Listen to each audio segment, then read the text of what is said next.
What's happening, people? So often in this trade, yeah, we always talk about tools. We talk about how big your tools are. You talk about what tools you've got. Do you know what? All your tools need to start in your mind, because obviously your mind is halfway of doing the job. So we're gonna go to my little tool bag, which I carry with me daily. And this is only a small bag, so don't get in the comment section. Don't start doing that, because it's the necessities in what I need. So gloves, very important, because we've got to cover them hands. Very important. Service light, new bro. This is one of my favorite torches. Doesn't come out all the time, but when it does come out, it's a problem. Yeah, got a small service light torch as well. Does exactly the same thing, but only takes a AAA battery. Sometimes you don't want to get a big torch out. Both of these torches are waterproof, hence why I'm a plumber.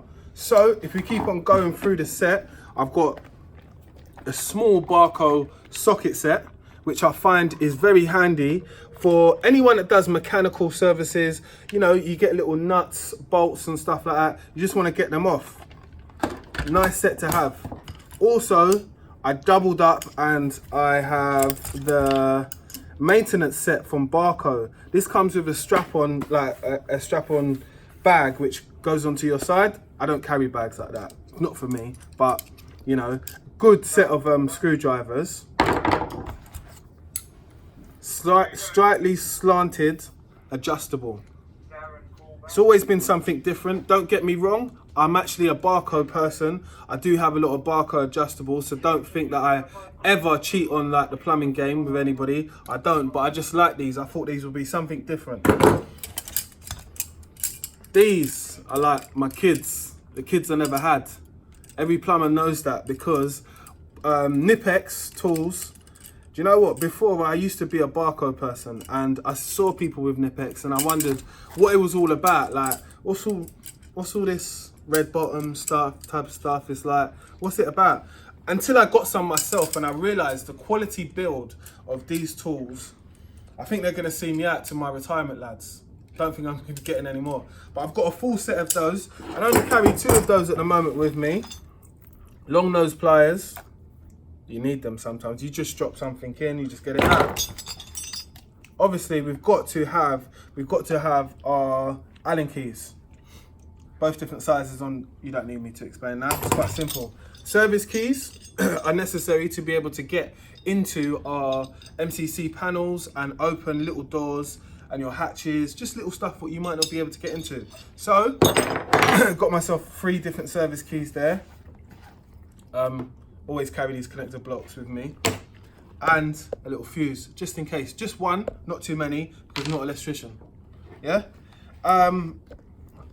Stick, save your life at certain points. Plumbers, anybody that's working on, say you're working on a heating system and you didn't know if the wires were live and stuff like that. That's all you got to look for. Sounds like your bank account. Right. Electrical screwdrivers, you've got to have them to hand, because you don't want your screwdrivers to go pop. And that's quite simple. Any electrical work, make sure that you've got the required right amount of tools for the job. Goes without saying, loads of terminals, electrical screwdriver. I would like to get a different one, but this one for now does me well. Day-to-day basis, suits me down to a T. Marker pen, most important. If you mark once. If you measure twice, you have to only mark once. That's a rule which we've learned in college, and which a rule which I think if everybody follows that, it'll make it quite easy. So this is just my little service little kit, which I carry around with me. It's always a necessity to have the gloves, the torches, the socket sets, and to even make sure that we have got available my first love, which is the water pump pliers. I think out of all the tools what I have today, what I just have, I think the water pump pliers are my favorite, because I think they get used the most out of everything. I feel that they're all warranted to be inside the tool bag, and plus more. But as a service engineer at the moment, I would definitely say my Nipex are my favorite.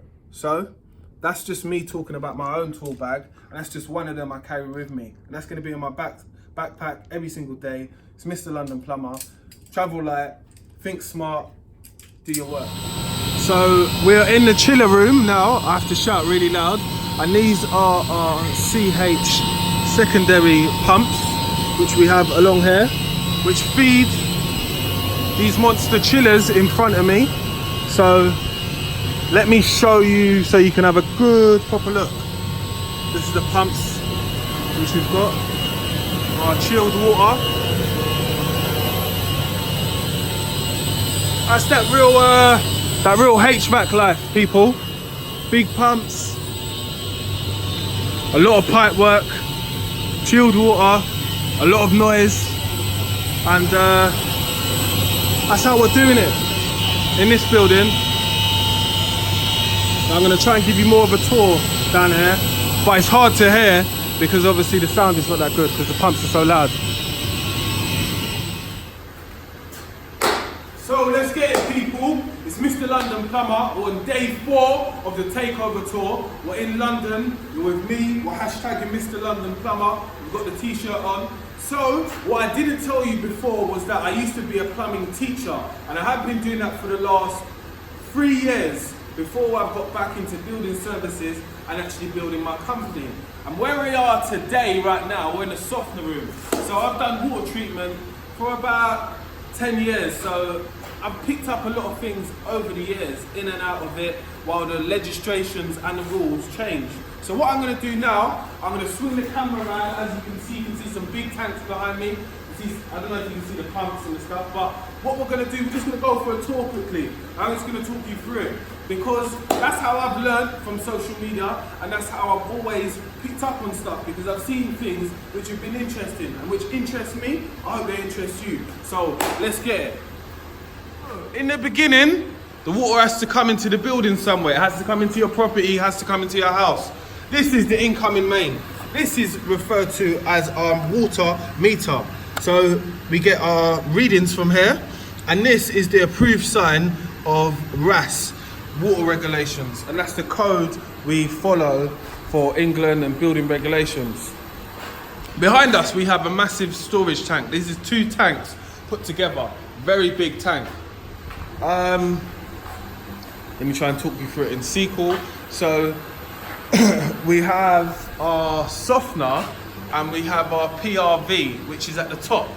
So massive PRV, it's going to be pulling it in just over 11 bar, and it's pushing it out on the other side at 4 bar. So I hope you guys can see that there, the dials there. And we've got a filter which drops down here. So we carry on, and we've got our softener. This is a very technical setup. We've had quite a few problems with this setup because its cycle, what it runs is 86 litres, but at the moment it's not working, so I'm having to change it over in hand. Softener, the salt, which we use in the tablets at the moment, we've moved from the granules, and we've got our 503 chemical, which is in here. And this is at one of our test points, which I test the water from, the hardness. So that is directly linked to this tank. And these are our booster pumps, which boost our water up to our cooling towers. And we also have an expansion vessel, which is here as well. Everybody loves tapping expansion vessels. I don't know what that is about, but they just do. Even if you're not supposed to, you just tap them in the video. Anyway, people, we're gonna up and onwards with the tour. So that was the water softener room, and this is the PRV taken apart. Great, loving that. And we do the hardness test here as well, so that I will try and get for you on video in the storyline. But I hope you guys are enjoying it. I've got loads to show you today. So Mr. London Plumber, let's get it.